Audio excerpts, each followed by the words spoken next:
Di sore ini saya meneguk sebuah kopi di Daya Luhur ini, mengingat tentang peristiwa 150 tahun lalu tentang kopi di Daya Luhur.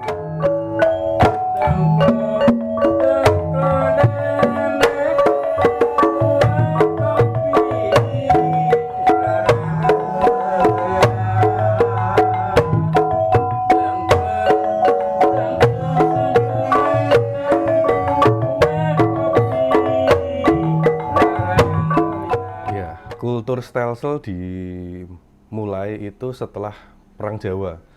Jadi Perang Diponegoro yang selesai tahun 1830 itu membuat Belanda itu merugi yang sampai membuat bangkrut kerajaan. Nah, dari situ kemudian lahirlah kultur stelsel yang keuntungannya itu bisa membantu memulihkan perekonomian Belanda. Nah, terlebih untuk wilayah Daya Luhur, Majenang itu memang untuk bertujuan tanaman perkebunan keras, misalnya tebu, terus kemudian kopi, terus ada teh. Untuk kopi ini kultur stelsel itu mengenakan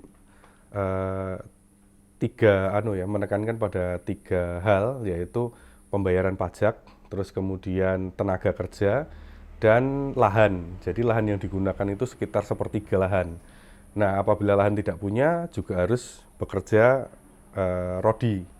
Dari wilayah barat itu salah satunya menggunakan Sungai Citandui. Sedangkan daerah dari Lembah Serayu lainnya itu menggunakan kapal-kapal yang berada di sekitar Sungai Serayu, kemudian dibawa menuju ke Pelabuhan Cilacap untuk selanjutnya dibawa ke luar negeri.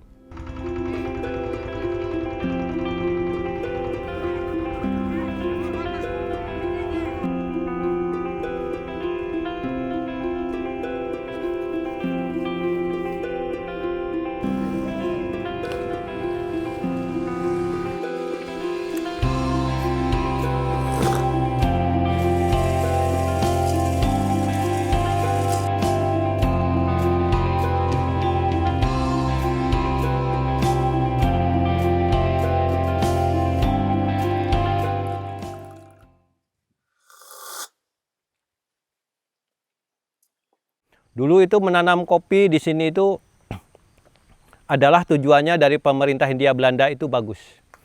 Tetapi dalam prakteknya korupsi kopi atau istilahnya penanaman kopi itu berubah menjadi sebuah ladang korupsi yang paling menggiurkan dulu dalam era tanam paksa. Tetapi apabila orang Daya Luhur mau menanam kopi, hasil kopinya akan dibeli tadi kalau harga umum satu pikul itu 4 gulden, kalau Daya Luhur itu akan dibeli seharga 6 gulden. Dalam prakteknya hal itu tidak dilaksanakan. Nah, itu mungkin salah satu penyimpangan dalam praktek tanam paksa di sini gitu. Korupsi yang terus-menerus di kalangan pemerintah Hindia Belanda itu bukan hanya orang Belandanya saja. Kalau orang Belandanya hanya sedikit, malah dari orang-orang kita yang bekerja untuk Hindia Belanda untuk mereka itu melakukan korupsi. Misalnya gini, upah itu sudah ditentukan. Kalau upah mengangkut barang, kalau sekarang itu mungkin langsir ya, karena dulu itu harus ke pelabuhan itu harus diangkut gitu, harus dipikul. Itu upahnya udah ditentukan, setiap tonnya sekian, itu juga masih dikorupsi lagi.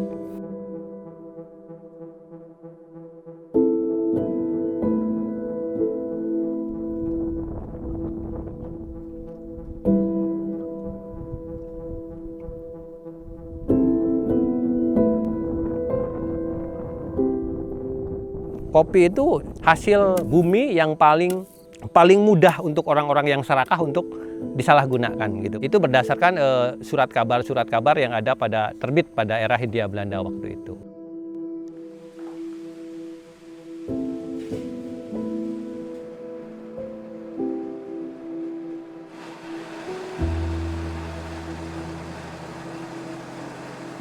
Sebenarnya kalau secara aturan itu yang dirugikan adalah yang pertama yang jelas adalah masyarakat kecil.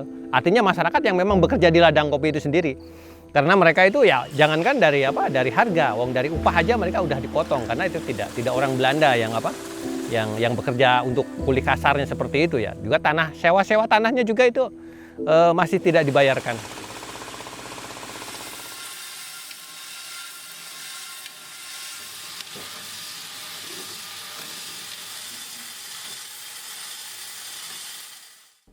Korupsi ini merusak moral dan integritas bangsa. Berhentilah korupsi supaya tidak merugikan diri sendiri, keturunan, dan orang lain.